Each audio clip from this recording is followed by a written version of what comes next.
দুনিয়ায় নাই, কতটা বাদশা ছিল এখন তারা দুনিয়ায় নাই। দুনিয়া কাউকে থাকতে দেয় না। যত সুন্দর করে দুনিয়া সাজান, যত মজবুত করে বিল্ডিং বানান, দুনিয়া আপনার এই দুনিয়ায় থাকতে দেবে না, বিদায় করে দেবে। দুনিয়া থাকার জায়গা নয়। আল্লাহ রাব্বুল আলামিন এই দুনিয়ায় এই জীবনটা আমাদেরকে কেন দিলেন?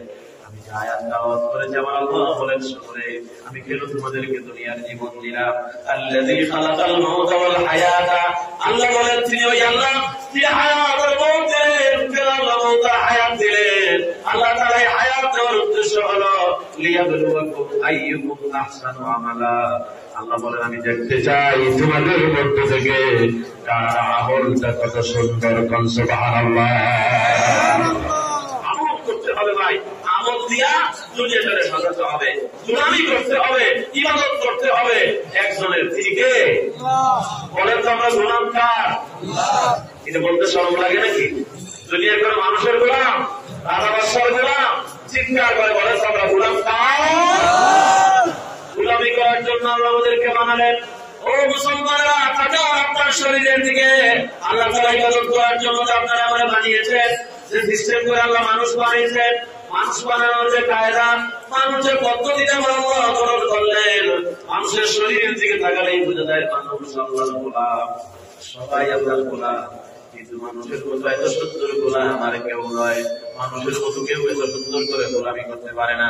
আমরা একটা হরিণ দেখলে বলি, হরিণ তুমি কত সুন্দর, ময়না পাখি তুমি কত সুন্দর, টিয়া পাখি তোমার কালার কত সুন্দর, ময়ূর পাখি তুমি কত সুন্দর। আমরা এক একটা আল্লাহর সৃষ্টি বস্তু দেখলে আমরা বলি তোমরা কত সুন্দর, কিন্তু আমাদের কেটে কেটে বলে মানুষ আমরা যা সুন্দর, এটা করা চলিবে নাই। তুমি মানুষ আশরাফুল মাখলুকাত, সবচেয়ে সুন্দর। অসংখ্যবার আল্লাহ বলে দিয়েছেন কোরআনে, কোন সুবহানাল্লাহ। মানুষের মর্যাদা সবচেয়ে বেশি, সাইজের দিক থেকে যে বড় হবে প্রাণী জগতে, তার মর্যাদা বেশি হবে। এটা যদি আল্লাহর থিওরি হতো, আল্লাহ মানুষকে আশরাফুল মাখলুকাত বানাতেন না। মানুষের চাইতে বড় প্রাণী এই পৃথিবীতে আছে না নাই? আচ্ছা ভাই, হাতি মানুষের চাইতে ছোট না বড়? অনেক বড়। অথচ হাতিও মানুষের গোলামি করে। সবাই মানুষের গোলামি করছে। হাতির গায়ে যখন মানুষ বসে, ওইটাকে কি বলে আপনারা? মাউত। মাউত যখন গায়ের মধ্যে বসে, তখন হাতির যেদিকে বলে হাতি ওই দিকে যায়, মানুষের কথা শুনে। মানুষের গোলামি করে। মানুষ যেটা বলে ওইটা, মানুষ সবকিছু দোষ করতে পারে। চলে আসে চলে যাস। মানুষকে আল্লাহ আশরাফুল মাখলুকাত বানিয়েছেন। হাতি মানুষের থেকে বড়, কিন্তু মানুষের কথা শুনে। আপনার গৃহপালিত পশু দিকে আপনি তাকান, আমরা যে গরু দিয়া মরিচ দিয়ে হাত চাষ করি, এই গরুটাও আপনার গোলামি করে। আপনি জমিনের মধ্যে নিয়ে যান, গলায় জবাব দিলেন, লাঙ্গল দিলেন, আপনার জমিনটা উর্বর করে দেয়, লাঙ্গল দিয়ে উর্বর করে দেয়। আপনার জমিনের আয় যখন সামনে পড়ে, তখন আপনার আয় খরচ করে আরেকজনের জমিনে যায় না, আপনার গোলামি করে। ওই আয় যখন সামনে পড়ে, তখন মানুষ একটা শব্দ বলে, যারা আল চাষ করে, দিদি না হেলে একটা শব্দ বলে। এটা বলার সাথে সাথে ইউটার্ন করে, মানে ইউটার্ন করে আপনার ওই যে বারবার আবার এদিকে আসে, আবার ওই মাথায় যায়। এইভাবে আপনার জমিতে লাঙ্গল আপনি চাপ দিয়ে ধরবে, টেনে টেনে আপনার জমিটা উর্বর করে দেয়, আপনার গোলামি করে। আপনার গৃহপালিত পশু আপনার গোলাম। আপনার গোশত দেওয়ার দরকার হয়, ওরা জবাই করে আপনি টুকরো টুকরো করে খেয়ে ফেলে, তার জীবন উৎসর্গ করে দেয় মানুষের জন্য। আমরা দুধ পান করি, বাছুরটা এক করে বাইচা রাখি, আর গাভীটা রাত্রে আরেক করে বাইচা রাখি। সারা বাছুর আম্মা আম্মা বলে, মা মা বলে ডাকে, কলিজা ফেটে যায়। আমরা বাছুরটারে ছাড়ি না, আমরা তো নাক ডাকাইয়া ঘুমাই। সকালবেলা উঠে বাছুরটারে ওই যে গাভীর কাছে নিয়ে যাই, একটু ওনাদের কাছে দিয়া মুখ দিয়া যাতে দুধটা আসতে পারে। আমরা আবার চাই দিয়া বলে রসি দিয়া আমাদের কোনো জায়গায় বাঁধতে রাখি, এরপরে গরুর দুধটা আমরা নিয়ে আসি। আল্লাহ বলছে খাও, এটা তোমার জন্য হালাল করেছে। আমি বোঝাতে চাচ্ছি, আপনারা বোঝার চেষ্টা করেন, সবাই আমাদের জন্য তাদের জীবন উৎসর্গ করে দেয়, সবাই আমাদের গোলাম। আল্লাহ রাব্বুল আলামিন মানুষকে এত মর্যাদা দান করেছেন যে, ও মানুষেরা শোনো, আমি আল্লাহ চলে আসলে যা আছে সব তোমার অধীন করে দিয়েছি। সবাই তোমার গোলামি করছে। আরে মানুষ, তোমরা শুনে রাখো, তোমরা কারো গোলাম নয়, আমি আল্লাহর গোলাম। আমরা গোলাম কার? গোলামি করার জন্য আমাদেরকে বানানো হয়েছে। মানুষের বডি স্ট্রাকচারের দিকে আমাদের শরীরে অনেক জোড়া আছে। আছে না ভাই জোড়া? হাতের মধ্যে প্রায় 6টা জোড়া আছে। একটু কইলে দেখবেন হাতেই 6টা জোড়া আছে। আবার কোমরে আল্লাহ কবজা লাগাইয়া দিলেন, আবার হাঁটুতে আবার আল্লাহ জোড়া দিলেন। এত জোড়া দিয়া আল্লাহ মানুষ বানাইলেন কেন? মানুষ যাতে সুন্দর করে আল্লাহর গোলামি করতে পারে। আল্লাহর গোলামি করার যত মাধ্যম আছে, আল্লাহর গোলামি করার এই মাধ্যম গুলার মধ্যে সবচাইতে শ্রেষ্ঠ মাধ্যম হলো সালাত বা নামাজ। নামাজ দিয়ে যেভাবে আল্লাহর গোলামি করা যায়, অন্য কোন ইবাদত দিয়ে ওইভাবে আল্লাহর গোলামি করা যায় না। কোন সুবহানাল্লাহ। নামাজ হলো রাসূল ইবাদত, ইবাদতের ভিতরে শ্রেষ্ঠ ইবাদতের নাম হলো সালাত বা নামাজ। এবার আসলে আমি যে বডি স্ট্রাকচারের কথা আপনাদেরকে বললাম, ও মুসলমানরা, আমরা যে নামাজে দাঁড়াই, নবীজি বলেছেন এইভাবে তুমি নামাজে দাঁড়াও, তুমি মনে করবা যে আল্লাহরে দেখতে পাচ্ছ। আল্লাহর নবী বলেন, আমার আল্লাহ বলেন, ও আমার গোলামেরা, তোমরা আমাকে দেখতে পাচ্ছ, এইভাবে সালাতের মধ্যে দাঁড়াও। নবীজি বলেন, তুমি যদি আল্লাহরে দেখতে না পাও, তাহলে চিন্তা করবা যে আমার আল্লাহ আমার সামনে আছেন, আমারে দেখতেছেন। সুবহানাল্লাহ। তাকবীরে তাহরিমা মানে বাইরের কাজ সব হারাম হয়ে গেল, সালাত বা নামাজ শুরু হয়ে গেল। আমরা যে আল্লাহু আকবার বলে রুকুতে যাই, মাথাটা নত করি। ও মুসলমান, আমার মাথা আগুনের সামনে নত হয় না, আমাদের মাথা আগুনের সামনে নত হয় না, আমাদের মাথা মূর্তির সামনে নত হয় না, আমাদের মাথা কোন পীরের সামনে নত হয় না, কোন মাজারের সামনে নত হয় না, কোন কবরের সামনে নত হয় না। মুসলমানদের মাথা নত হবে একমাত্র আল্লাহর সামনে। আপনি যখন নামাজের রুকুতে চলে যান, কোন অহংকার নাই, মাবুদের সামনে আমাদের মাথাটা নত হয়ে যায়। সুবহানাল্লাহ। এখন চিন্তা করেন তো, আমাদের কোমরে যদি জোড়া না থাকতো, কবজা না থাকতো, আমরা কি আল্লাহর সামনে মাথাটা নত করতে পারতাম? না, পারতাম না, রুকু করতে পারতাম না। তাহলে আমাদের শরীরের দিকে তাকালেই বোঝা যায় গোলামি করার জন্য বানানো হয়েছে। ও মুসলমানেরা, গোলামি করে জীবনটাকে সুন্দর করতে হবে, গোলামি করার জন্য আপনারা আমাদের বানানো হয়েছে। আবার হাঁটুতে যে আল্লাহ জুতা দিলেন, আমরা যে আল্লাহর সিজদা দেই। নবীজিকে প্রশ্ন করা হয়েছে, ইয়া রাসূলুল্লাহ, ইয়া হাবিবাল্লাহ, বান্দা কখন আল্লাহর কাছে চলে যায়? নবীজি বললেন, আকরাবু মা ইয়াকুনুল আবদ, বান্দা কখন আল্লাহর কাছে চলে যায়? শুনুন, আল্লাহর নবী বলেছেন, বান্দা কখন আল্লাহর একদম কাছাকাছি হয়ে যায়, আল্লাহর গোলামেরা একদম কাছে চলে যায়। মা ইয়াকুনুল আবদু ওয়া হুয়া সাজিদুন, আল্লাহ নবী বলেন, বান্দায় যখন সিজদা দেয়, তখন আল্লাহর মাঝে আর বান্দার মাঝে কোনো হিজাব থাকে না। কোন সুবহানাল্লাহ।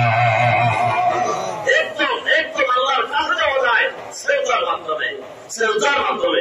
হাঁটুতে যদি জোড়া না থাকতো, বলেন তো আমরা আল্লাহরে কি সিজদা দিতে পারতাম? না, সিজদা দিতে পারতাম না। সবাই আল্লাহর গোলামি করছেন, গাছপালা জরুরত তারাও ইবাদত করে, কিন্তু মানুষের মতো পারে না।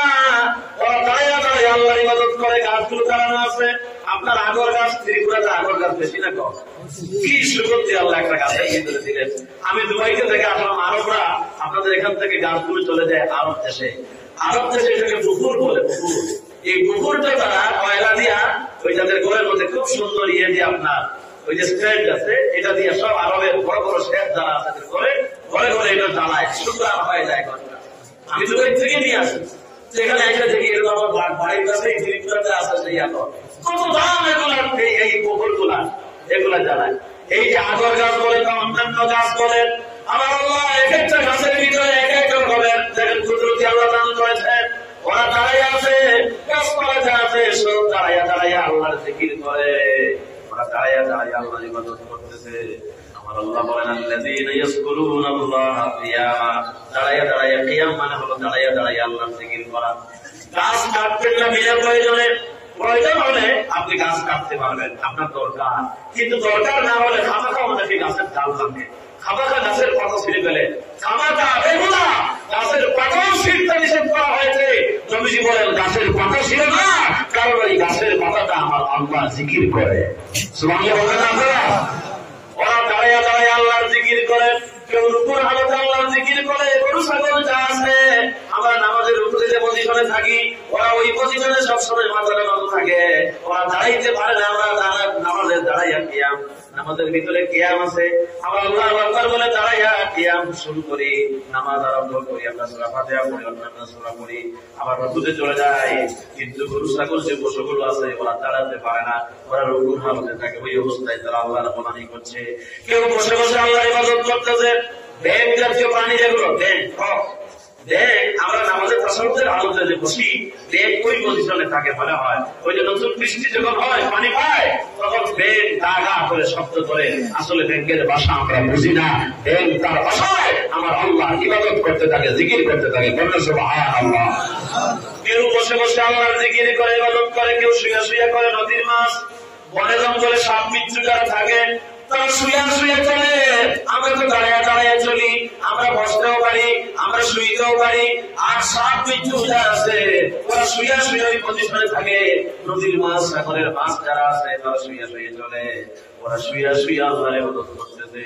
আর মানুষকে আল্লাহ এত সুন্দর করে বানালেন, মানুষ তুমি দাঁড়াইয়াও আল্লাহর ইবাদত করতে পারো, রুকুর হালতেও আল্লাহর ইবাদত করতে পারো, বসে বসে আল্লাহর ইবাদত করতে পারো, আবার অসুস্থ হলে শুইয়া শুয়েও সালাত আদায় করা যায়। এত সুন্দর করে আল্লাহ মানুষ বানালেন। মানুষের যে কপাল আর অন্যান্য প্রাণীর কপালের ভিতরে পার্থক্য আছে। মানুষের কপালের ভিতরে কোনো চুল নাই, নাকের উপরে চুল নাই, হাতের তালু আমাদের হাতের তালু খালি রেখে দিলেন। ও গোলামেরা, আপনি যখন সেজদা করবেন, আল্লাহর গোলামেরা যখন সেজদা করবেন, এই কল্পনা করবেন আমার কপালটা খালি।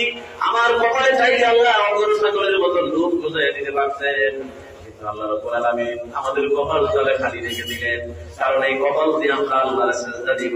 অন্যান্য প্রাণীরা মানুষের মতো সেজদা দিতে পারে না, মাটিতে তারা কপাল লাগাতে পারে না। আপনি যখন মাটিতে কপালটা রাখবেন, আপনি এই কল্পনা করবেন যে আমি মসজিদের টাইলসের উপরে সেজদা দিতেছি না, আমি মসজিদের কার্পেটের উপরে সেজদা দেই না, আমি জায়নামাজের উপরে সেজদা দিচ্ছি না, আমার খালি কপাল আর নাকটা আমি যেখানে রাখতেছি ওখানে আমার আল্লাহর কুদরতি পা আছে। আল্লাহর পায়ের উপর কপাল আর নাক রেখে দিয়া বলতেছি, আল্লাহ রে, আমরা আর কারো গোলাম নয়, তোমার গোলাম। আমার আল্লাহ খুব খুশি হয়ে যান এই কল্পনা করে আল্লাহকে সেজদা দিবে যে আল্লাহ এই কপাল দিয়ে তোমার পায়ে সেজদা দিলাম। আল্লাহর হাত নাই, পাও নাই, কিন্তু কোরআনে বলা হয়েছে ইয়াদুল্লাহ ফাওকা আইদিহিম, এখানে হাত বলতে কুদরতি হাত। আপনি যে সেজদা দিবেন এই কল্পনা করবেন আমার আল্লাহর কুদরতি পায়ের উপর আমার খালি কপাল, আমার নাক, আমার হাতের তালু আমি রেখে দিলাম। আর বললাম, আল্লাহ আমি একমাত্র তোমার গোলাম, তোমার গোলামি করার জন্য আমারে বানাইছো। গোলামি করতে যদি পারেন, এই দুনিয়ার জীবনে ইবাদত যদি করতে পারেন, তাহলে এই জীবনটা সফল হয়ে গেল। আমার আল্লাহ বলেন, ফাদখুলি ফি ইবাদি ওয়াদখুলি জান্নাতি। সুবহানাল্লাহ। আল্লাহ বলেন, আমার গোলামেরা আমার ইবাদতের ভিতরে দাখিল হয়ে যাও, আমার ইবাদতে দাখিল হও আর জান্নাতে চলে যাও। জান্নাতে যাইতে হলে, বেহেশতে যাইতে হলে ইবাদত করার দরকার আছে না নাই? আল্লাহর ইবাদত করতে হবে। আল্লাহ মানুষ বানালেন, ওয়ামা খালাকাতুল জিন্না ওয়াল ইনসা ইল্লা লিয়াবুদুন। আল্লাহ বলেন, আমি মানুষ আর জিন বানাইছি ইল্লা লিয়াবুদুন। ইল্লা বললেন, লিয়া বললেন, আল্লাহ বলেন শুধুমাত্র একমাত্র আমার ইবাদত করার জন্য আমি তোমাদেরকে বানাইছি। সুবহানাল্লাহ। আমরা প্রত্যেকদিন সূরা ফাতিহা পড়ি নামাজের ভিতরে, প্রত্যেকদিন ফরজ নামাজ হোক, সুন্নত হোক, ওয়াজিব হোক, নফল হোক, যে কোনো নামাজ হোক, সব নামাজের সব রাকাতে আমরা সূরা ফাতিহা পড়ি। প্রত্যেকদিন কতবার আমরা বলতেছি, ইয়াকা না'বুদু ওয়া ইয়াকা নাস্তাঈন। বলেন না সবাই, ইয়াকা না'বুদু ওয়া ইয়াকা নাস্তাঈন। আমরা একমাত্র ইয়াকা মানে কেবলমাত্র, একমাত্র শুধুমাত্র তোমার ইবাদত করি আর তোমার কাছে সাহায্য চাই। আল্লাহর ইবাদত করার জন্য, গোলামি করার জন্য আমাদেরকে বানানো হয়েছে। ইবাদত করে জীবনটারে কাজে লাগার সময় কিন্তু শেষ হয়ে যাচ্ছে। আল্লাহ রাব্বুল আলামিন আমাদের যে হায়াত দিলেন, দুনিয়ার জীবন দিলেন, হায়াত মানে কি? হায়াত মানে হলো সময়। হায়াত মানে সময়ের খেলা। এই যে সেকেন্ডের কাটা করে ঘড়ির মধ্যে ঠিক ঠিক করে সেকেন্ডের কাটা করতেছে। আপনি রাতের বেলা অন্ধকার রাত, আপনার ঘরের লাইট অফ করবেন, যে ঘড়িটা যখন একটু আওয়াজ দেয় ঠিক ঠিক করে যে সেকেন্ডের কাটা করে ঠিক ঠিক করে সেকেন্ডের কাটাটা করতেছে। 60 সেকেন্ড যখন হয়ে যায়, একটা মিনিট আপনার হায়াত থেকে চলে গেল। 60 মিনিট যখন হয়ে যায়, 60 মিনিটে একটা ঘন্টা চলে গেল, আবার 24 ঘন্টার দিন আর রাত অতিবাহিত হয়ে গেল। 7 দিনের সপ্তাহ চলে গেল, হায়াত থেকে হায়াত শেষ হয়ে যাচ্ছে। আবার 30 দিনের মাস চলে গেল, 12 মাসের বছর চলে গেল। এই যে সময়টা চলে যাচ্ছে, এই সময়টারে কাজে লাগাতে হবে। এটার নামই হলো হায়াত। এই হায়াতটাই হলো আমাদের পুঁজি, হায়াতটাই হলো বেহেশতে যাওয়ার জন্য পুঁজি। এই হায়াত, এই সময় আল্লাহ দিয়েছে ইবাদত করার জন্য। এই জন্য আমার আল্লাহ সময়ের কসম করলেন, ওয়াল আশরি ইন্নাল ইনসানা লাফি খুসর। আল্লাহ সময়ের কসম করে বলতেছেন, সময়ের কসম, ইন্নাল ইনসানা লাফি খুসর, নিশ্চয় মানুষের জীবন হচ্ছে ক্ষতিগ্রস্ত, মানুষের জীবন ব্যর্থ। আল্লাহ কেন মানুষের জীবন ক্ষতিগ্রস্ত বললেন? কারণ মানুষ এই সময়টারে বেশি নষ্ট করে। মোবাইলে টিকটক দেখে দেখে ঘন্টার পর ঘন্টা সময় নষ্ট হয়, ঠিক কিনা বলেন? ফেসবুক দেখে দেখে ঘন্টার পর ঘন্টা সময় নষ্ট হয়। ইউটিউব দেখে দেখে ঘন্টার পর ঘন্টা আমরা সময় নষ্ট করি, হায়াত নষ্ট করি। আমরা নাটক দেখে দেখে আজে বাজে জিনিস দেখে দেখে আমাদের ঘন্টার পর ঘন্টা সময় চলে যায়। এই জন্য আল্লাহ সময়ের কসম করলেন আর বললেন, ও দুনিয়ার মানুষেরা সময়টারে কাজে লাগাও, হায়াতটারে কাজে লাগাও। সময়ের মূল্য অনেক বেশি। এই সময় যদি ঠিক মতো ব্যবহার করতে পারেন, সময়ের দাম যদি দিতে পারেন, তাহলে আপনি দুনিয়ার কাজেও সফল হবেন, আখিরাতের কাজেও সফল হতে হলে সময়টা কাজে লাগাতে হবে। এই সময় আল্লাহ দিয়েছেন ইবাদত করার জন্য। আপনারা বলেন যে নামাজ, অন্যান্য ইবাদত করার জন্য সময়ের দরকার আছে না নাই? সময় সময় আপনি ফজরের নামাজ পড়লেন, অপেক্ষা করেন কোন সময় জোহরের সময় আসবে। জোহর অতিবাহিত হয়ে গেল, আপনি অপেক্ষা করবেন কখন আসরের সময় আছে। আসর চলে গেল, আপনি অপেক্ষা করবেন কখন মাগরিবের সময় আসে। মাগরিব চলে গেল, আপনি অপেক্ষা করবেন কখন এশার সময় আসে। এইভাবে মুমিনের আল্লাহর বান্দারা সময়টারে কাজে লাগাই আল্লাহর ইবাদত করবে। কোন সুবহানাল্লাহ। সময়টারে বোঝার চেষ্টা করেন। আচ্ছা ভাই, আমার আলোচনা বুঝতে আপনাদের কোন কষ্ট হচ্ছে? সিলেটি ভাষায় বাস করতাম নেই, ঠিক আছে? ভালো বুঝতে পেরেছেন আপনারা? আল্লাহ কবুল করুন, আমরা সবাই বলি আমিন। সময় সময়, এজন্য আল্লাহ সময়ের কসম করলেন। ইমাম ফখরুদ্দিন রাজি রাহমাতুল্লাহ আলাইহি তিনি সূরা আসরের তাফসীর করতে গিয়া এক বরফ বিক্রেতার কথা নিয়ে আসেন। বাজারে যারা বরফ বেচে, এরকমের এক ব্যবসায়ী বরফের টুকরা নিয়ে বাজারে যাচ্ছে বৃষ্টির দিন। রাস্তা পিচ্ছিল ছিল, বৃষ্টি পড়লে কাঁচা রাস্তা, এখন তো সব পিচ দ্বারাই রাস্তা হয়ে গেছে। কাঁচা রাস্তা যেগুলি, এগুলো খুব পিছলা থাকে। বৃষ্টি পড়তেছে, রাস্তা পিচ্ছিল হয়ে গেছে, আর বরফের টুকরা নিয়ে বাজারে যাচ্ছে। খুব সতর্কতার সাথে এই ব্যবসায়ী পা ফেলতেছে। যদি পিছলা খেয়ে পড়ে যায়, তাহলে বরফ মাটিতে পড়ে একদম শেষ হয়ে যাবে, বরফ আর পাওয়া যাবে না, তার পুঁজি নষ্ট হয়ে যাবে। খুব সতর্কতার সাথে সতর্ক হয়ে কোন রকম বাজারে গেল। বাজারে গিয়া দেখে বৃষ্টির দিন কেউ আসে নাই। বাজারে বৃষ্টির দিন কি মানুষ বেশি থাকে না কম থাকে? খুব কম লোক যায়, মানুষ বাড়িতে আরাম করে ঘুমিয়ে থাকে। এখন বাজারে গিয়ে দেখো বরফ যারা কিনবে, এরকমের ব্যবসায়ী কেউ বাজারে আসে নাই। ওই লোকটা হতাশ হয়ে গেল। এক তো বৃষ্টি হচ্ছে, বৃষ্টির ফুটাটা বরফের উপরে পড়তেছে, যত সময় যায় বরফের টুকরা, বরফ ব্যবসায়ী যারা আপনারা বুঝবেন, বরফ যত বৃষ্টি পড়ে বা সময় যায়, বরফ তত কি হয়ে যায়? পানি হয়ে যায়, গলে যায়। সে খুব হতাশ হয়ে গেল, আরে এখন তো আমার পুঁজি নষ্ট হয়ে যাবে, আমার লাভ তো দূরের কথা, বরফ গলে যাচ্ছে, বরফ বেচতে পারবো না আজকে, আমার পুঁজি গলে যায়, আমার পুঁজিটা পানি হয়ে যাচ্ছে। চিৎকার আরম্ভ করলো। গরিব ব্যবসায়ী ছিল, আরে আমার পুঁজি, যে পুঁজি নিয়ে ব্যবসায় নামলাম, ওই পুঁজিটা গলে যায়, আমার পুঁজি পানি হয়ে যাচ্ছে। খুব হতাশ হয়ে গেল, চিৎকার দিতে লাগলো। ইমাম ফখরুদ্দিন রাজি রাহমাতুল্লাহ আলাইহি বলেন, আমি ওই বরফ বিক্রেতার দিকে তাকালাম আর বুঝতে পারলাম, আরে ওই বরফ যে রকমের পানি হয়ে যাচ্ছে, আমাদের একটা পুঁজি আছে, ওই পুঁজির নাম হলো হায়াত। ওই বরফের টুকরার মতো আমাদের হায়াত গলে গলে পানি হয়ে যাচ্ছে। সুবহানাল্লাহ। বাইরে যে সময় চলে যায়, ওই সময় আর পৌঁছায় না। এই জন্য আমাদের হায়াতটাকে কাজে লাগাতে হবে জান্নাতে যাওয়ার জন্য। বেহেশতে যাওয়ার জন্য হায়াতি হলো আমাদের পুঁজি, হায়াতি হলো আমাদের আসল। এই জন্য হায়াতটারে কাজে লাগায় আমি বারবার আপনাদেরকে এদিকে তাকে চিঠি, সময়টা নষ্ট করবেন না, আল্লাহর গোলামি করবেন, আল্লাহর ইবাদত করবেন। যত সময় যাচ্ছে আপনি দুনিয়ার জীবন শেষ হয়ে যাচ্ছে, কবরের দিকে চলে যাচ্ছে। ওই যে বাচ্চারা ঘুরতি উড়ায় আকাশের মধ্যে, ঘুরতি ছাড়ে, হাতে অনেক সুতা থাকে, আর ওই যে কাগজ দিয়ে ঘুরতি বানায়, আসলে আপনাদের এলাকায় ঘুরতি ছেড়ে দেয়, ঘুরতি অনেক উপরে চলে যায়, নিচে সুতা থাকে, সুতা যত ছাড়ে ঘুরতি তত উপরে উঠে, উপরে উঠে এইভাবে ফালাফালি করে, মনে করে আমার আর পায়ে গাড়াই, মনে হয় উপরে উঠে গেছে। কিন্তু বাচ্চার হাতে যে সুতার বান্ডিল থাকে, আস্তে আস্তে সুতাটা যখন ফুটায় তখন ফুটিটা নিচের দিকে আসে, উপরে আর যাইতে পারে না, সুতায় টান পড়ে। আপনি মনে করতেছেন দুনিয়াই মনে হয় আমাদের আসল, না না, দুনিয়া আমাদের আসল নয়, আমাদের সুতা কিন্তু কবরে বাঁধা। ওই কুর্তির মতো আমাদেরকে টানা হচ্ছে, যত সময় যায় ও মুসলমানেরা আমরা কবরের দিকে চলে যাচ্ছি, আমরা টের পাইতেছি না, হায়াত শেষ হয়ে যাচ্ছে। আপনি মনে করতেছেন যে মানুষের বয়স বাড়ে, আমরা বলি একজন মুরব্বী দেখলে বলি মুরব্বীর বয়স বাড়তেছে, আসলে বয়স বাড়ে না, যত সময় যায় মানুষের বয়স কমে যায়। সুবহানাল্লাহ। বয়স কি বাড়ে না কমে? আরে ভাই বয়স তো কমে, আল্লাহ নির্দিষ্ট করে দিয়েছেন, কাউকে আল্লাহ 50 বছর দিয়েছেন, কাউকে 60 বছর দিয়েছেন, কাউকে 70 বছর আল্লাহ দিয়েছেন। যে সময়, ওই সময় শেষ হয়ে গেলে আজরাইল উপস্থিত হয়ে যাবে, চলে যেতে হবে দুনিয়ার থেকে।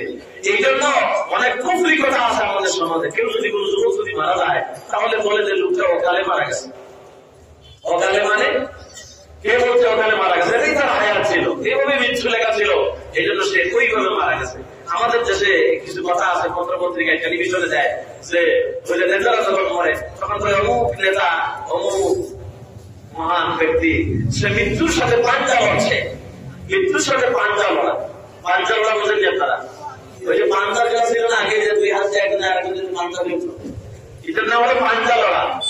মৃত্যুর সাথে পাঞ্জা লড়তেছে, আসলে মৃত্যুর সাথে পাঞ্জা লড়ার ক্ষমতা, আজরাইলের সাথে পাঞ্জা লড়ার ক্ষমতা কারো আছে? জোরে কোন আছে? না না, মৃত্যুর সাথে পাঞ্জা লড়ে না। নির্দিষ্ট সময় মারা যাবে, নির্দিষ্ট সময় যখন আসবে হায়াত শেষ হয়ে যাবে, আমাদের যাওয়ার আর কোন জায়গা নাই, যাওয়ার জায়গা নাই। আল্লাহ মাটি দিয়ে বানাইছেন, আবার মাটির মধ্যে আমাদেরকে চলে যেতে হবে। বুঝার চেষ্টা করেন, এই শরীরটা আল্লাহ মাটি দিয়ে বানাইছেন, মারা যাওয়ার পর শরীরটা লাশ হয়ে যায়। লাশটা যখন কবরে রাখা হয় তখন বলা হয় মিনহা খালাকনাকুম, জানা আছে না? পড়েন আমার সাথে, মিনহা খালাকনাকুম ওয়া ফিহা নুঈদুকুম ওয়া মিনহা নুখরিজুকুম তারাতান উখরা। এই বান্দাগুলো এই মাটি দিয়ে বানানো হয়েছিল, মিনহা মানে এই মাটি, হায়ের জমিন কিন্তু এই মাটির থেকে, কবরের থেকে। এই মাটি দিয়া কোন জায়গায় আপনার কবর হবে আপনি জানেন না, আমিও জানি না, কেউ জানে না, একজনে জানেন, তিনি কে? কোন মাটিতে আপনার আমার কবর হবে আল্লাহ ছাড়া আর কেউ জানে না।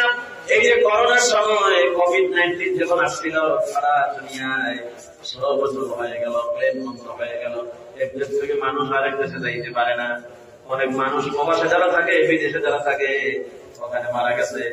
যদি স্বাভাবিক অবস্থা থাকে অনেক সময় লাশ দেশে আনা যায়, কিন্তু করোনার সময় সব ফ্লাইট বন্ধ, লাশ দেশে আনা সম্ভব হয় নাই। ওই জায়গায় তার কবর হয়ে গেছে। ওই জায়গায় কবর হলো কেন? কারণ ওই জায়গার মাটি দিয়ে আল্লাহ তাআলা বানাইছেন। সুবহানাল্লাহ। সন্তান যখন মায়ের পেটে থাকে, আমার আল্লাহর হাবিব বলেন একজন ফেরেশতাকে আল্লাহ দায়িত্ব দেন, তার মায়ের পেটের ভিতরে তার যখন গঠন করা হয় তখন দুনিয়ার কোন জায়গা থেকে কিছু মাটি নিয়ে যাও। একজন ফেরেশতা দুনিয়ার কোন জায়গা থেকে একটু মাটি নিয়ে যায়, সন্তানের নাভির মধ্যে লাগায় দেয়। আল্লাহর নবী বলেন ওই লোকটা দুনিয়া আসার পর যখন মারা যায়, যেখানে তার কবর হয়, ওই যে মায়ের পেটে থাকাকালীন ওই জায়গায় মাটি নিয়ে তার মায়ের শরীরে যখন থাকে, পেটের মধ্যে থাকে, তখন তার শরীরে ওই জায়গার মাটি নেওয়া হয়েছিল। যে জায়গার মাটি নেওয়া হয়েছে ওই জায়গায় আমাদের কবর হবে। এই জন্য আমাদের লাশ যখন কবরে রাখা হয় তখন বলা হয় এই মাটি দিয়ে তোমার বানানো হয়েছিল, আবার এই মাটির ভিতরে তোমার রেখে দেওয়া হলো।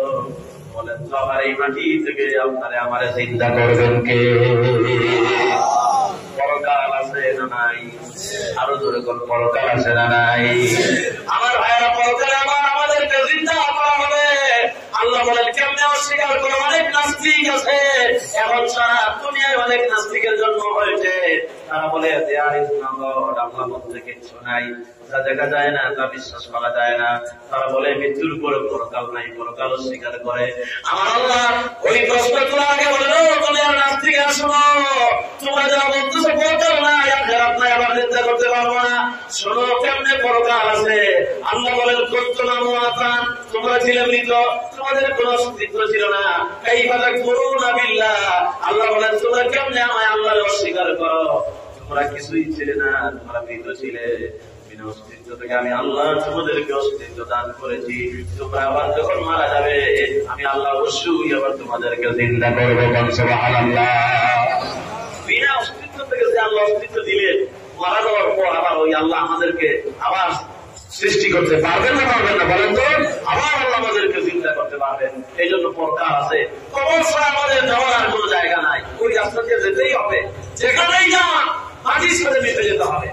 একজন আরবি কবি খুব সুন্দর করে বলেছেন, আল মাউতু কাশুন কুল্লু নাসিন সারিবুহা ওয়াল কবরু বাবুন কুল্লু নাসিন দাখিলুহা।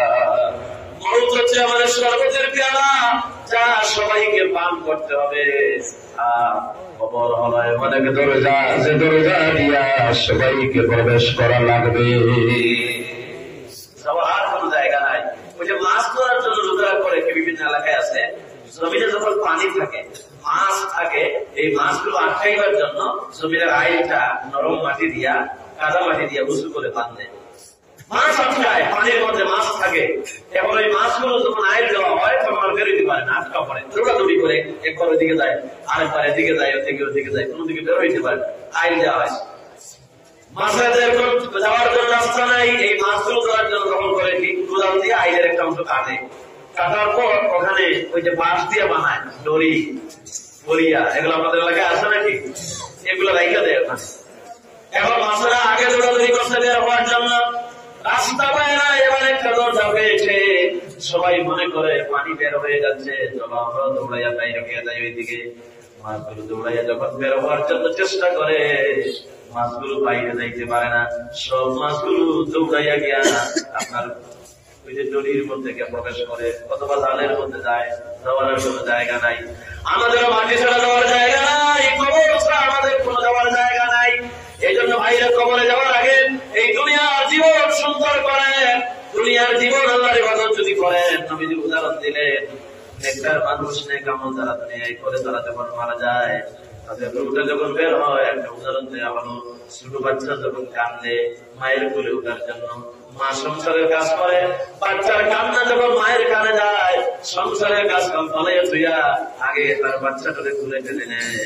মা যখন বাচ্চা যখন মায়ের কোলে উঠে যায়, ওটা বাচ্চার জন্য সবচেয়ে নিরাপদ জায়গা, আরামে ঘুমায় যায়, খুব আরামে ঘুম লাগে। বাচ্চা কেমনে ঘুমাইছে বাচ্চায় টের পায় না, আরামে ঘুম লাগে। ও মুসলমানেরা শুনে রাখেন, আল্লাহর হাবিব বলেন, ওই যে মায়ের কোলের শিশু নিরাপদে যেমন আরামে মায়ের কোলে ঘুমায় যায়, বাচ্চায় টের পায় না। এই দুনিয়ায় যারা নেক আমল করে মারা যাওয়ার সময় ওই শিশুর মতো নিরাপদে তারা আল্লাহর দরবারে ঘুমায় যায়। আল্লাহ যেন আমাদেরকে ইমানদারের মর্যাদা করেন, বলেন আমিন। আল্লাহ যেন কালেমার সহিত আমাদেরকে মৃত্যু দেন, সবাই বলেন না আমিন। আমার ভাইরা, ইমান নিয়ে যদি মরতে পারেন তাহলে জীবন সফল হলো। আমাদের রূহটা বের হয়ে যাবে এই শরীর থেকে, রূহটা বের হয়ে গেলে শরীর লাশ হয়ে যায়। লাশ এটা বাংলা শব্দ না, এটা আরবি শব্দ। লাশ মানে কি? লাশ মানে হলো লাশ, মানে কিছুই না, সেই মাটির দেহ আবার মাটির সাথে মিশে যাবে। এই শরীরের যত খাবার, প্রায় প্রত্যেকটা খাবার কিন্তু মাটি থেকে আসে। আমরা তো ভাত খাই, চাল ধান উৎপন্ন হয় মাটিতে, তরি তরকারি শাকসবজি ফলমূল যা আছে সব মাটি থেকে আসে। মাটির খাবার খাইয়া মাটির দেহ তাজা হয়, সুন্দর হয়। আমরা 24টা ঘন্টা টেনশন করি খাবো কি, বাঁচবো কেমনে। এই শরীরের খাবার জোগাড় করতে করতে আমরা হয়রান। বাইরে শরীরের চাইতে আরেকটা দামি জিনিস হলো আমাদের রূহ।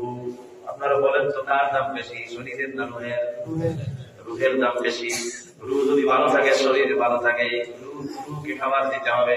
আমরা খালি শরীরের খাবারের জন্য টেনশন করি, রুহের খাবারের জন্য আমাদের কোনো টেনশন নাই। এই রুহকে আল্লাহ মাটি দিয়ে বানান নাই, এই জন্য রুহ মাটির কোনো খাবার খায় না। রুহকে আপনি আপেল দেন খাবে না, আঙ্গুর দেন খাবে না, কোনো কিছু খায় না। রুহকে আমার আল্লাহ উপর থেকে দিয়েছেন, এই জন্য রুহের খাবারও আমার আল্লাহ উপর থেকে পাঠাইছেন। সুবহানাল্লাহ। রুহের অনেক খাবার আছে, একটা খাবারের নাম হলো কোরআন। রুহের খাবারের নাম কি? আরো জোরে কোন কি? এই কোরআন নিচ থেকে আসছে না উপর থেকে আসছে? আমার আল্লাহ সংরক্ষিত ফলক থেকে কোরআন দিলেন। আমার আল্লাহ বলেন আমি এই কোরআন উপর থেকে নাযিল করেছি। রূহ আসছে উপর থেকে। কোরআনে কারীম আল্লাহর কিতাব। ও মুসলমানরা, এই কোরআন, এই কিতাব আমার আল্লাহ উপর থেকে নাযিল করেছে। এটা হলো রূহের কোরআন। আমার আল্লাহ কোরআনে বলেন ওয়াইযা তুলিয়াত আলাইহিম আয়াতুহু যাদাতুহুম ঈমানা। যদি তোমরা কোরআন পড়ো আমি আল্লাহ তোমাদের ঈমান বাড়াইয়া দিব। কোরআন পড়লে ঈমান বাড়ে না কমে? আরো জোরে কোন, আরো জোরে কোন, বাড়ে না কমে? ঈমান বাড়াইয়া দেন কে? এটা রূহের খাবার, রূহের কোরআন। কোরআন আল্লাহর কালাম। এই কালাম যত পড়বেন রূহটা তত ভালো হয়ে যাবে। কোরআন পড়বেন, কোরআন পড়বেন, টেনশনে পড়েছেন, কোরআন পড়েন, টেনশন আল্লাহ দূর করে দিলেন। বিপদে পড়েছেন, কোরআন, কোরআন আল্লাহর কালাম পড়েন। ও মুসলমানেরা, আজকে আমরা কোরআন থেকে অনেক দূরে। এর চাইতে বলে আমার পৃথিবীর কোন জাতির কাছে নাই, কোন ধর্মের কাছে নাই। এটা মুসলমানেরা কোটি কোটি হাফেজ মুখস্থ করতে পারে, কোন ধর্মের ধর্মীয় বই কেউ মুখস্থ করতে পারে না। এমন একটা কিতাব মুসলমানদের কাছে আছে, এর চাইতে বড় নিয়ামত পৃথিবীর আর কারো কাছে নাই। এই কোরআন পড়বেন, কোরআন এটা হলো রূহের খাবার। এই কোরআন নিয়ে আপনি কবরে চলে যাবেন, কোরআন নিয়ে আপনি কবরে চলে যাবেন। কোরআন যদি আপনি তেলাওয়াত করেন, কোরআন আপনার সাথী হয়ে যাবে, কোরআন কবরে আপনার বাতি হয়ে যাবে। মানুষ মারা যাওয়ার পর অনেকের কবরের উপরে মোমবাতি জ্বালায়, অনেক এলাকায় আছে। এই যে শাবান মাস আসতেছে, শবে বরাতের রাত্রে গুরুস্থানে গিয়ে দেখবেন অনেকে মোমবাতি জ্বালায়। গুরুস্থানে কেন মোমবাতি জ্বালান? আপনার কবরের উপরে যে মোমবাতি জ্বালান, এটা তো নিচে যাওয়ার কোন কায়দা নাই। কবরে দরজা নাই, জানালা নাই, কবর আলোকিত করতে হবে, কোরআন তেলাওয়াত করতে হবে। এই কোরআন আপনার কবর, আমার কবর নূর করে দিবে, আলোকিত বানিয়ে দেবে। সুবহানাল্লাহ, বলেন না সুবহানাল্লাহ। আপনি কবরে যখন যেতে হবে, আপনি দেখবেন কে যেন আপনার মাথার কাছে দাঁড়ায় আপনার পাহারা দেয়। আপনি বলবেন তুমি কে? আমার স্ত্রী, পুত্র, আত্মীয় স্বজন, সন্তানাদি, ভাই বেড়াদার, বন্ধু বান্ধব, কত মানুষ ছিল, কত মানুষের জন্য কত কিছু করলাম, কেউ কবরে আমার সাথে হলো না। তুমি কি, তোমার কি পরিচয়? আমার মাথার কাছে দাঁড়ায় আমার পাহারা দাও। আল্লাহর কালাম, কোরআনে কারীম জবান করবে আর বলবে আল্লাহর গোলাম তুমি ভয় পাইও না, আমি আল্লাহর কালাম কোরআন। তুমি যে আমাদের দিনে রাতে তেলাওয়াত করতে, আল্লাহ রাব্বুল আলামিন আমাদের পাহারাদার বানায়া দিয়েছেন। যতক্ষণ পর্যন্ত আল্লাহর জান্নাতে না যাবে, আমি কোরআন যতক্ষণ পর্যন্ত তোমার সাথে আছি।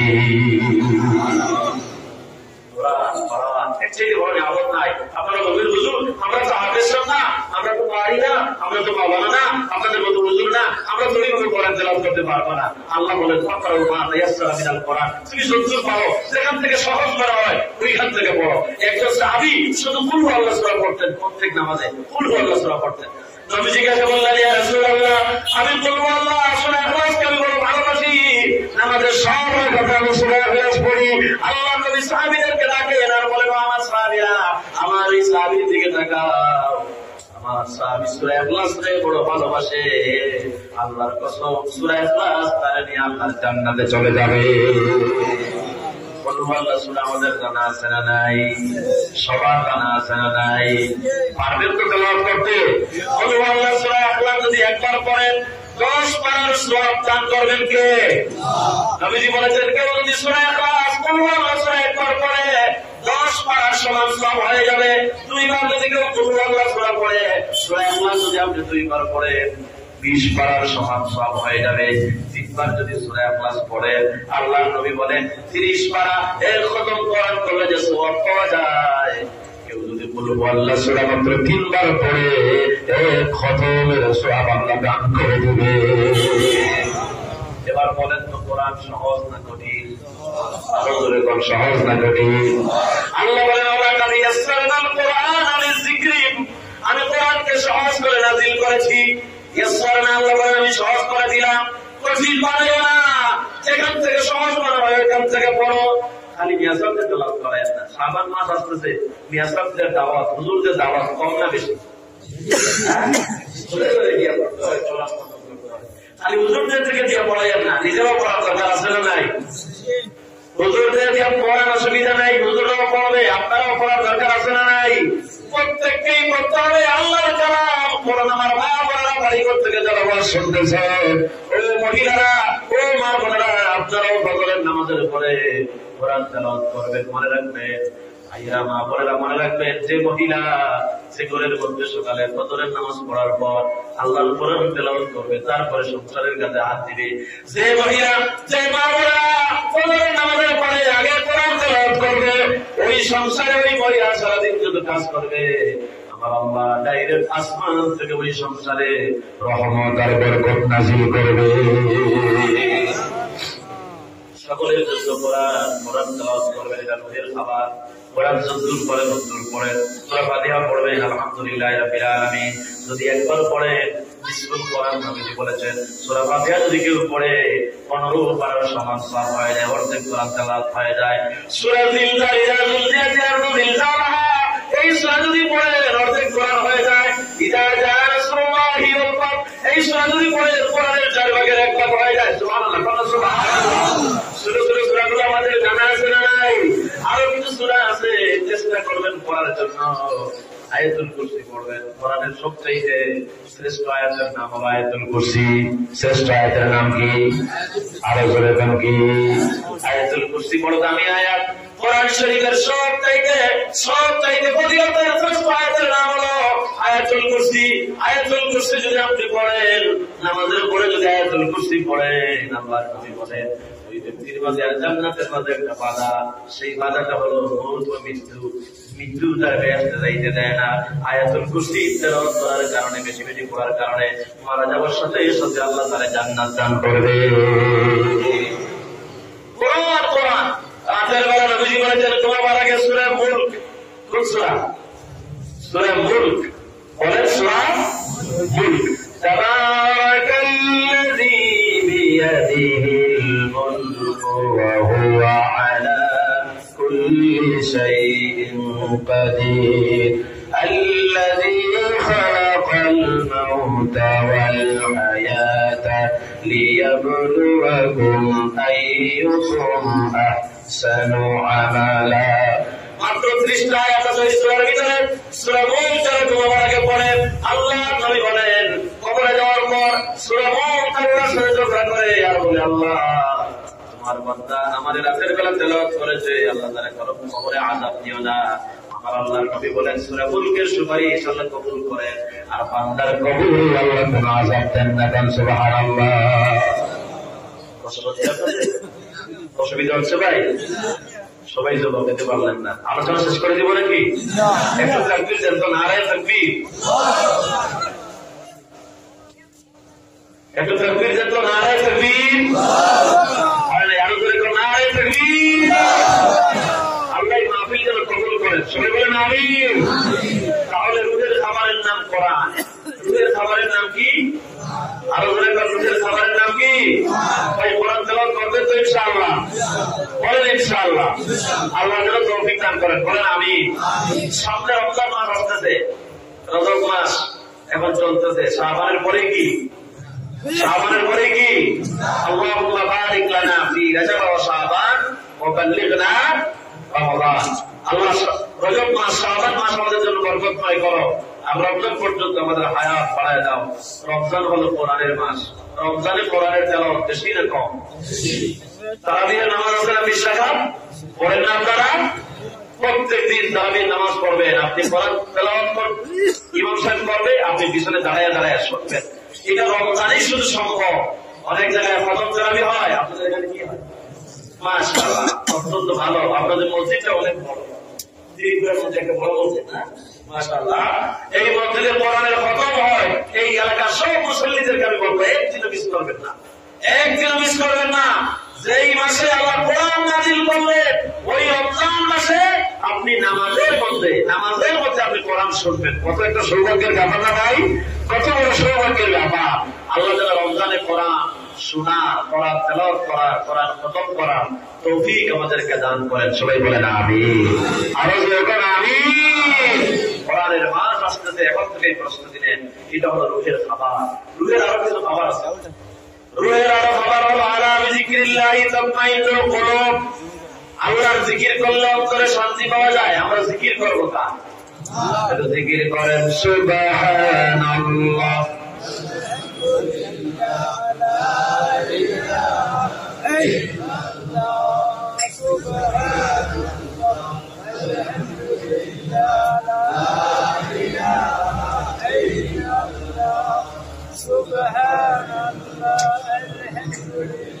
মোহাম্মদের সাথে পড়েন সুবহানাল্লাহ, আলহামদুলিল্লাহ, লা ইলাহা ইল্লাল্লাহ, সুবহানাল্লাহ, আলহামদুলিল্লাহ, লা ইলাহা ইল্লাল্লাহ, লা ইলাহা ইল্লাল্লাহ, লা ইলাহা ইল্লাল্লাহ।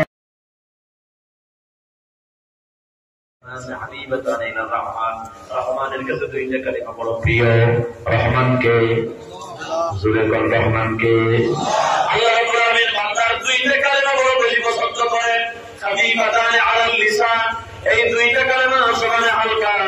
এই দুনিয়ায় বসে বসে যদি আল্লাহর এই দুইটা কালিমা পড়েন, সাফীনাতান মিল মিজান, আসলের ময়দানে যেদিন আমলনামা ওজন করা হবে, কারণ একের পাল্লা যদি হালকা হয়ে যায়, আর তার আমলের ভিতরে যদি এই দুইটা কালেমা পাওয়া যায়, নবীজি বলেছেন তার একের পাল্লার মধ্যে দুইটা কালেমা উঠায়ে দেওয়া হবে।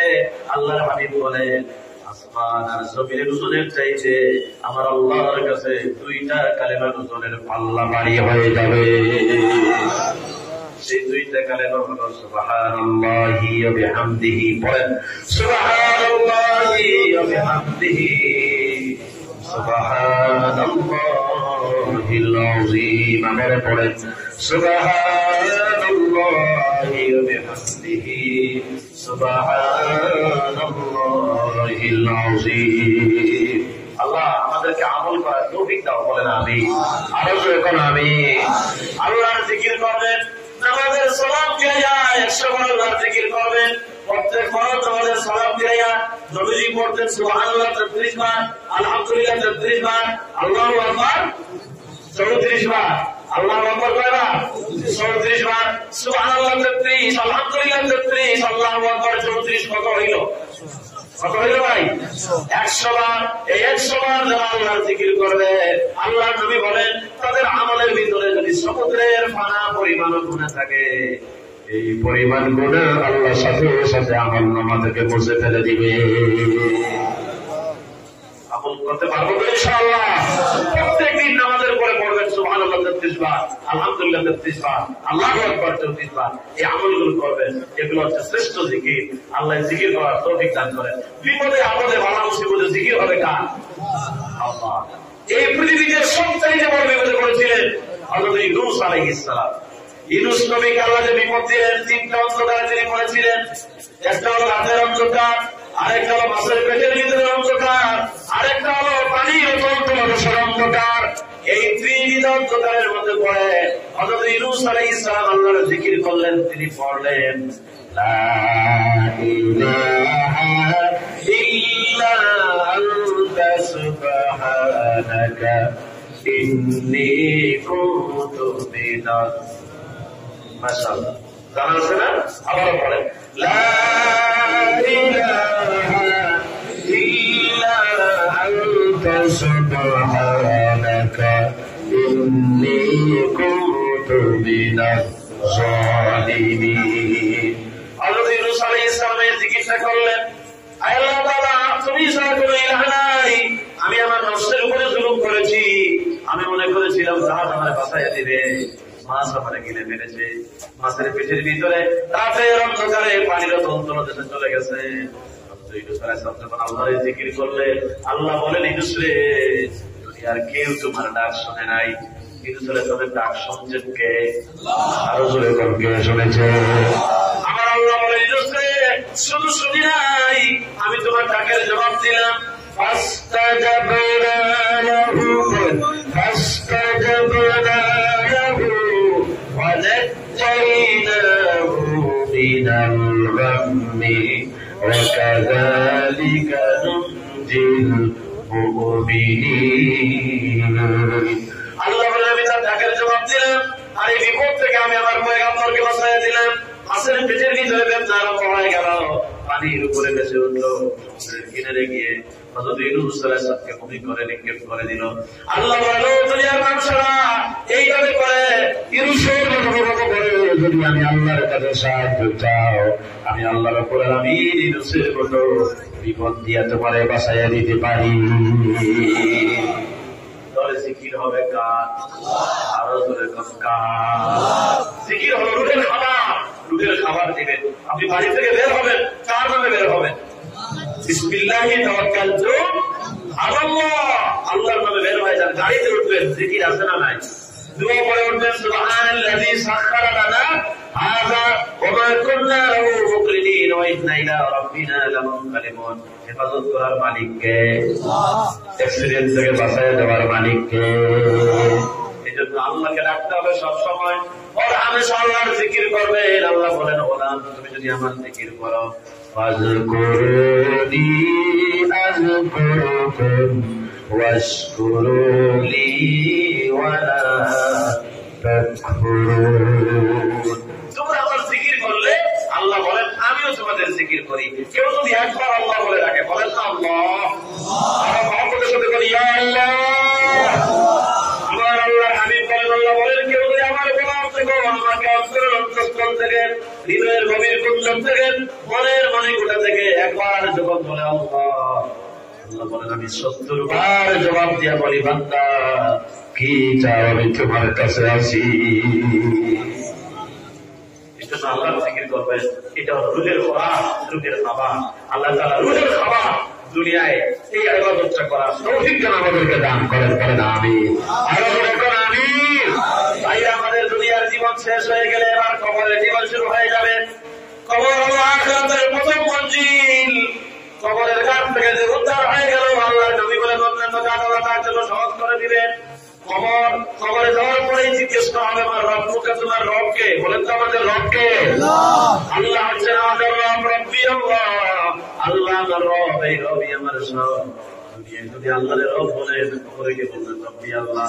আমরা যদি এই ৫ বার নামাজ পড়ি, এই ৫ বার নামাজের ভিতরে কমপক্ষে ২৮৮ বার আল্লাহর রব বলি। রুকুতে গিয়ে রবের তাসবিহ করি, সুবহান রাব্বিয়াল আযীম, সুবহান রাব্বিয়াল আযীম, সুবহান রাব্বিয়াল আযীম। তারপরে যখন আবার দাঁড়িয়ে যাই, রবের প্রশংসা করে দাঁড়াই, রব্বানা লাকাল হামদ। আবার যখন সেজদা যাই, সেজদায় গিয়ে রবের তাসবিহ করি, সুবহান রাব্বিয়াল আ'লা, সুবহান রাব্বিয়াল আ'লা, সুবহান রাব্বিয়াল আ'লা। এইভাবে নামাজে ২৮৮ বার বলি। আমরা যে দোয়া করি, কোরআনে কারিমে আমার আল্লাহ দোয়া শিখিয়ে দিয়েছেন। ৪০টা দোয়া আছে কোরআন শরীফে। ৪০টা দোয়া শুরু হয়েছে রব্বানা দিয়া। রব্বানা দিয়া দোয়া করলে আল্লাহর দরবারে দোয়া কবুল হয়। বাবা আদমের মা হাওয়াকে আল্লাহ দুনিয়ায় ছেড়ে দিলেন। দীর্ঘদিন কান্নাকাটি করার পর আবার ময়দানে দাঁড়াইয়া দোয়া করলেন, রব্বানা যালামনা, রব্বানা যালামনা আনফুসানা ওয়া ইল্লাম তাগফির লানা ওয়া তারহামনা লানাকুনান্না মিনাল খাসিরিন। রব্বানা বলে আল্লাহকে ডাকলেন। আল্লাহ বাবা আদমের মা হাওয়াকে মাফ করে দিলেন। আজও হাজির আবার ময়দানে দাঁড়াইয়া যখন এই দোয়া করে, সদ্য প্রতিষ্ঠ শিশুর মতো আরবার ময়দান থেকে হাজিদেরকে আল্লাহ নিষ্পাপ করে দেন। সুবহানাল্লাহ। রব্বানা বলে দোয়া করলে দোয়া কবুল হয়। দুনিয়ার কল্যাণ চান, আখিরাতে জান্নাত থেকে বাঁচতে চান, দোয়া করবেন। আমার আল্লাহ শিখিয়ে দিলেন, পড়ো রব্বানা আতিনা ফিদ দুনিয়া হাসানাতান ওয়া ফিল আখিরাতি হাসানা ওয়া কিনা আযাবান নার। বলেন আমিন। আপনি আপনার পরিবারের জন্য খুব দোয়া করবেন, স্ত্রীর জন্য, বানানোর জন্য আল্লাহ শিখিয়ে দিলেন রব্বানা হাব লানা, সব রব্বানা দিয়ে শুরু হয়েছে, পড়ে রব্বানা হাব লানা মিন আজওয়াজিনা ওয়া যুররিয়াতিনা কুররাতা আ'য়ুনিন ওয়াজআলনা লিল মুত্তাকিনা ইমামা। বলেন আমিন। আপনারা যে রাখলে দোয়া কবুল হয়। সূরা বাকারার শেষ আয়াতকে আল্লাহ নূর বলেছেন, দুইটা আয়াত মুখস্থ করবেন। ওই শেষ আয়াতে, দুই আয়াতের শেষ আয়াতে আল্লাহ দোয়া শিখিয়ে দিলেন। দোয়াটা শুরু হয়েছে রব্বানা দিয়া, রব্বানা লা তুআখিযনা ইন নাসিনা আও আখতানা রব্বানা ওয়া লা তাহমিল আলাইনা إصرا كما حملته على الذين من قبلنا ربنا ولا تحملنا ما لا طاقة لنا به واعف عنا واغفر لنا وارحمنا واعف عنا واغفر لنا وارحمنا أنت مولانا فانصرنا على القوم الكافرين. قلنا آمين. أرزقنا آمين. ربنا لا تزغ قلوبنا شكرا شكرا হুজুরের এই দোয়াগুলো করেন, মনে করবেন না যে বানাই বানাই করতেছে, সব কোরআন শরীফে আছে না নাই? এরকমের 40টা দোয়া আছে। ইব্রাহিম আলাইহিস সালাম কাবার নির্মাণ করার পর আল্লাহর কাছে দোয়া করলেন। আমরা যে সব সাথে দোয়াটা করি, রব্বানা তাকাব্বাল মিন্না, জানা আছে না? বলেন রব্বানা তাকাব্বাল মিন্না ইন্নাকা আনতাস সামিউল আলিম। সবাই বলেন আমিন। আরজুলকুনা আমিন। আল্লাহ হচ্ছেন আমাদের রব। জোরে বলে আমাদের রবকে। আল্লাহ আমার রব, এই রবই আমার সব। দুনিয়ায় যদি রবের তসবিহ করেন তাহলে কবরে গিয়ে বলতে পারবেন রব্বি আল্লাহ। যখন জিজ্ঞেস করা হবে আমার দিন, তোমার দিন কি? আমরা বলবো দিনই আল ইসলাম। আরো জোরে কর দিনই আল ইসলাম। মুসলমান হয়েছে এটা তো খুশি না বেজার? কত বড় নিয়ামত আল্লাহ দিয়েছেন। ইন্নাদ দীনা ইনদাল্লাহি ইসলাম। ইসলাম দিয়ে যদি জীবনটাকে সাজাইতে পারেন কত সুন্দর, এর থেকে সুন্দর আর দুনিয়ায় কিচ্ছু নাই। ইসলাম আল্লাহর কাছে একমাত্র গ্রহণযোগ্য জীবন ব্যবস্থার নাম ইসলাম। এর থেকে সুন্দর ধর্ম পৃথিবীতে আর নাই। মুসলমানদের ইবাদত কত সুন্দর, মুসলমানদের দ্বীন কত সুন্দর। আমরা যে নামাজ পড়ি, একজন খ্রিস্টান নামাজ দেখেই মুসলমান হয়ে গেছে। আমেরিকাতে হজের সময় টেলিভিশনের পর্দায় ওই যে নামাজের দৃশ্য দেখানো হচ্ছে, আযান যখন হয় মক্কা শরীফে, তখন 40 লক্ষ 50 লক্ষ লোক যে প্রতি বছর হজ করতে যায়, আযানের সময় সবাই চেষ্টা করে আযান হয়ে গেলে মসজিদে হারামে মক্কা শরীফে আইসা সালাত নামাজ আদায় করার জন্য। কারণ মক্কা শরীফে যদি 1 রাকাত নামাজ কেউ পড়তে পারে 1 লক্ষ রাকাতের সমান সওয়াব আল্লাহ তাআলা আমল দান করে দিবে। সুবহানাল্লাহ। ওই আযান হওয়ার পর থেকে লোকেরা সব আসতেছে, একজন খ্রিস্টান দেখতেছে, মুসলমান গিয়ে বললো এই 50 লাখ মানুষকে লাইন ধরাইতে কত সময় লাগবে? খ্রিস্টান কয় 50 লক্ষ মানুষ, এদেরকে সারিবদ্ধ করতে 8-10 বছর সময় লাগবে। মুসলমান বললো বুঝে বললো এরা কিন্তু সব এক দেশের মানুষ না, হজ করতে গিয়ে খালি ইন্ডিয়া থেকে যায়, সারা দুনিয়া থেকে হজ করতে গেছে। বলো এই মানুষগুলোতে লাইন ধরাইতে কত সময় লাগবে? সবাই বলবো আমি তো মনে করছিলাম খালি এক দেশের সৌদি আরবের মানুষ, এখন তো বলতো তো সারা দুনিয়া থেকে গেছে, সুতরাং এদেরকে 8-10 ঘন্টা না 8-10 দিন সময় লাগতে পারে লাইন ধরাইতে। ওই মুসলমান তখন বললেন আর একটু চিন্তা করো, এদের ভাষা কিন্তু সমান নয়। এদের ভাষা কি সমান? আরে ভাই ভারতের ভাষাই তো সব সমান না। আজকে ভারতের স্বাধীনতা দিবস না, কত মানে রাজ্য আছে আপনাদের এখানে। প্রজাতন্ত্র দিবস, প্রজাতন্ত্র দিবস এখানে আপনার এই যে ত্রিপুরার ভাষা একে বলেন, ত্রিপুরার আছে একজনে আমরা বলবো ত্রিপুরাকে আলাদা একটা ভাষা আছে, ত্রিপুরী ভাষাটা কি ভাষা? তারপরে আসামে আপনাদের পাশে আসামের আরেকটা ভাষা অসমী ভাষা আছে, তারপরে হিন্দিটা আছে, আরো কত ভাষা আছে না, কত রাজস্থানের ভাষা, কত এলাকার ভাষা, কত রকমের ভাষা চিন্তা করেন। এরপরে ফ্রান্সটা আমাদের language press language, English language, পৃথিবীতে কত ভাষা। তখন মুসলমান বলবো বিভিন্ন ভাষাভাষীর লোক এখানে আছে, 50 লক্ষ সবাই বসার না। চিন্তা করে বলো এদেরকে লাইন করাইতে কত সময় লাগবে? তখন ওই খ্রিস্টান বললো, আগে মনে করছিলাম একজনে আরেকজনের ভাষা বুঝবে, এখন যখন বলতেছো না এদের ভাষা ভিন্ন ভিন্ন, ইম্পসিবল, এদেরকে জীবনেও লাইন করানো যাবে না। মুসলমান বললে অপেক্ষা কর। এখন অপেক্ষা করতেছে খ্রিস্টান। আজানের পরে আমাদের জন্য নামাজ যখন শুরু হয়ে যাবে তখন কি হয়? ইকামত হয়। বলেন না কি হয়? ইকামত হয়। আল্লাহু আকবার, আল্লাহু আকবার বলে ইকামত শুরু হয়ে গেছে। ইকামত যখন শুরু হয় তখন মুসলমানরা কি হয়? আরে ভাই বলেন না কি হয়? সারিবদ্ধ হয়ে যায়। খ্রিস্টান তো বেকুব হয়ে গেছে। কি রে, আমি মনে করলাম আমাদেরকে জীবনেও লাইন চালানো হবে, এখন দেখি অটোমেটিক লাইন হয়ে যাচ্ছে, ব্যাপার কি টাকাই আছে। 40-50 লক্ষ মুসলমান সব সারিবদ্ধ হয়ে যাচ্ছে। আব্দুর রহমান সুদাইস কাবা শরীফের প্রধান ইমাম, তিনি একামত শেষ হওয়ার পরে দাঁড়াইয়া বললেন, ইস্তাউ আতাদিলু। ইস্তাউ আতাদিলু মানে আপনারা ডানে বাঁয়ে তাকাইয়া কাবা সোজা করেন। আপনাদের ইমামরা বলেন না, হাদিস সাহেবরা বলে মোবাইল ফোন বন্ধ রাখেন, কাবা সোজা করেন। নামাজের কাঁটা যদি বাঁকা হয়, তার কারণে বাঁকা হবে। হাদিস নবীজি বলেছেন আল্লাহ তাআলা কিয়ামতের দিন তার অন্তর বাঁকা করে দিবেন। এই জন্য খুব কেয়ারফুল থাকবেন, আপনার কারণে আমার কারণে যদি নামাজের কাঁটা বাঁকা না হয়, সোজা করবেন। আল্লাহু আকবার বলার আগেই কাঁটা সোজা হয়ে যাবে। একামত হয়ে যাওয়ার পর আল্লাহু আকবার বলার আগেই 40-50 লক্ষ মানুষ একদম সোজা হয়ে গেছে, সারিবদ্ধ হয়ে গেল। সে জায়গায় আছে, আল্লাহু আকবার বলে নামাজ শুরু হয়ে গেল। আবার আল্লাহু আকবার বলে 40-50 লাখ মানুষ একসাথে চলে যায়। আবার সামি আল্লাহু লিমান হামিদা বলে একসাথে দাঁড়িয়ে যায়।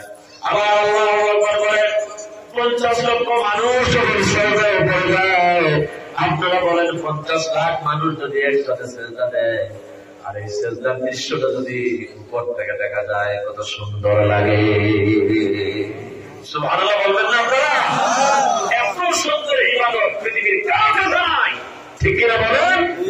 ওই খ্রিস্টান চিন্তা করলো, আমি মনে করলাম মুসলমানরা উশৃঙ্খল, এখন থেকে মুসলমানদের চাইতে সুশৃঙ্খল। একজনের কমান্ড মানে নামাজ আমাদেরকে অনেক কিছু শিখায়, আমাদেরকে ঐক্য শিখায়, নামাজ আমাদেরকে শৃঙ্খলা শিখায়, নামাজ আমাদেরকে মাতৃত্ব শিখায়, নামাজ আমাদেরকে অনেক কিছুই শিখায়, ডিসিপ্লিন শিখায়। ওই খ্রিস্টান আমাদের এই দৃশ্য দেখে কালেমা পড়লো, লা ইলাহা ইল্লাল্লাহ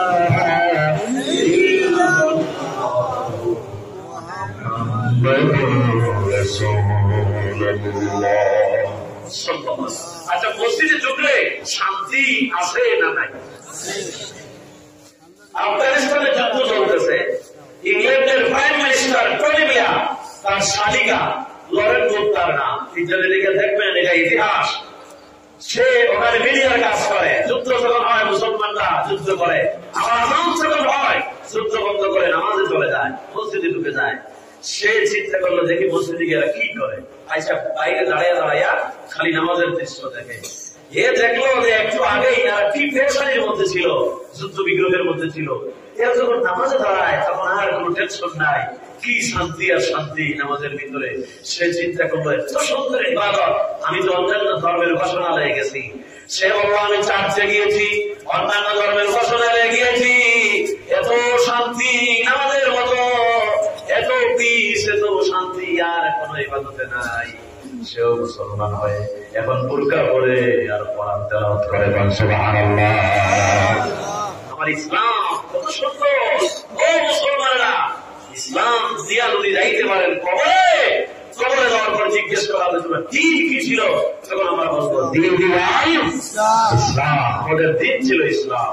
নবীজিকে দেখানো হবে, নবীজি সম্পর্কে প্রশ্ন করা হবে, আমার নবীকে বলা হবে লোকটা সম্পর্কে তোমাদের অভিমত কি, তখন আমরা বলবো ইনি হলেন আমাদের নবী, আখির জামানার পয়গম্বর, বিশ্ব নবী মুহাম্মাদুর রাসূলুল্লাহ সাল্লাল্লাহু আলাইহি ওয়াসাল্লাম। আল্লাহ যেন কবরে নবীজির নুরানি চেহারা মুবারক দেখে দেখে চিনার তৌফিক আমাদেরকে দান করেন, বলেন আমিন। ও মুসলমানেরা, কবরে আমরা নবীজিকে চাই কি চাই না? আরো জোরে বলেন, চাই কি চাই না? লাশটা কবরে রাখার সময় আরেকটা দোয়া পড়া হয়, বিসমিল্লাহি ওয়া আলা মিল্লাতি রাসূলিল্লাহ। রাসূলের মিল্লাতের উপরে তোমার দেয়া হলো। কবরে আমরা নবীজিকে চাই, নবীজির প্রধানী চেহারা মুবারক দেখে নবীজিকে আমরা পরিচয় লাভ করতে চাই। আবার ফুলসিরাতের ফুল বড় মারাত্মক জায়গা, নিচে হলো জাহান্নাম, কেটে কেটে গুনাহগারেরা ফুলসিরাতের ফুলে জাহান্নামে পড়ে যাবে। যদি নবীজি সামনে থাকেন আর আমরা পিছনে থাকি, বিদ্যুৎ গতিতে ফুলসিরাতের ফুল পার হয়ে আল্লাহর জান্নাতে যাওয়া যাবে। ফুলসিরাতের উপরে আমরা নবীজিকে চাই না। আসলে মিজানে ফুলসিরাতে সব জায়গায় নবীজিকে যদি আমরা পাইতে চাই, এই দুনিয়ায় নবীজির সুন্নতের উপর আমল করার দরকার আছে না? নবীজির রঙে রঙিন হন, নবীজির সুন্নতের উপর আমল করেন। আশিকে রাসূল তো তারা যারা নবীজির সুন্নতের উপর আমল করে, নবীজির সুন্নত যদি না মানে খালি মুখে আশিকে রাসূল দাবি করলে আশিকে রাসূল হওয়া যায় না।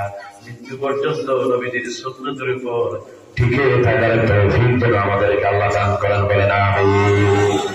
নবীজির যত সুন্নত আমরা পালন করি, আমরা যে মিসওয়াক করি, আমরা যে জামা করি, অনেক সুন্নত আছে নবীজির, ওই সুন্নত গুলো আমরা পালন করি। কিন্তু ভাই একটা সুন্নত আছে আল্লাহর হাবিবের, এই সুন্নতটা নিয়ে কবরে যাওয়া যায়। সেটা হলো নবীজি দাড়ি মুবারক রেখেছিলেন। এই দাড়িটা যদি আপনি রাখতে পারেন, দাড়ি নিয়ে কবরে যাওয়া যাবে। সুবহানাল্লাহ। নবীজি এখন যদি নবীজির এই দাড়ি মুবারক যদি আপনার চেহারায় না থাকে, নবীজিকে কেমনে মুখ দেখাবে, আল্লাহ নবীর সাথে কেমনে পরিচয় লাভ করবেন? আল্লাহ যেন এটা আমল করার তৌফিক সব মুসলমানদেরকে দান করেন, বলেন আমিন। আমি আলোচনা আর দীর্ঘায়িত করবো না, আমি খুব ক্লান্তি বোধ করতেছি। আসলে কথা বলা অনেক কষ্ট, ঘন্টার পর ঘন্টাতে কথা বলা, প্রত্যেক দিন আমাদের কথা বলতে হয়। কালকেও 2টা মাহফিলে কথা বলেছি, এর আগের রাতেও 2টা মাহফিলে কথা বলেছি। কালকে খুব অসুস্থ হয়ে গিয়েছিলাম, প্রেশার পানি, তারপরে মাথায় পানি দিয়ে এরপরে সুস্থ করা হয়েছে। কোরআনের কথা বলার জন্য স্বাস্থ্যের যোগ্যতা থাকা দরকার। কোথার থেকে কোথায় চলে যাইতে হয় আমাদেরকে? আপনাদের কাছে দোয়া চাই, আল্লাহ যেন স্বাস্থ্যের যোগ্যতা দান করেন, আল্লাহ যেন শরীরটা ভালো লাগে কোরআনের কথা বলার জন্য, আল্লাহ যেন শারীরিক যোগ্যতা আমাদেরকে দান করেন, বলেন আমিন। ভাই আমি অনেক দূর থেকে আসছি, আমি মুসাফির মানুষ, মোনাজাত করবো আপনাদেরকে নিয়ে, মোনাজাত করবো ইনশাআল্লাহ।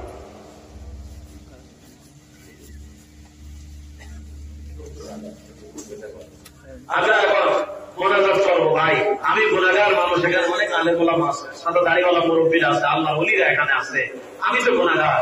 কিন্তু নবীজি বলেছেন মুসাফিরের দোয়া আল্লাহর দরবারে কবুল হয়। এই হাদিসটার উপর আমরা যদি আমল করি, আমি আপনাদেরকে দোয়া করবো ইনশাআল্লাহ। আমরা দোয়া করবো তো ইনশাআল্লাহ, আমরা একে অন্যের জন্য দোয়া করবো। আপনি আমার জন্য দোয়া করবেন, আমি আপনার জন্য দোয়া করবো। কার দোয়া কবুল হবে? ভাই নবীজি বলেছেন আপনি যদি অন্যের জন্য দোয়া করেন, সেই দোয়া আগে আল্লাহ তাআলা আপনার জন্য কবুল করবেন। সুবহানাল্লাহ, সুবহানাল্লাহ। মোনাজাতের আগে মসজিদের জন্য আমি একটা হাত পাততে চাই আপনাদের কাছে। মসজিদটা অনেক সুন্দর, মাশাআল্লাহ। এই সুন্দর মসজিদকে, এই সুন্দর মসজিদের তো আরো কিছু হাজাত আছে। এই মসজিদের যে বাকি কাজগুলো আছে, এগুলোর জন্য কমিটি আমাকে বলেছেন একটা আপনাদের কাছে অনুরোধ করার জন্য।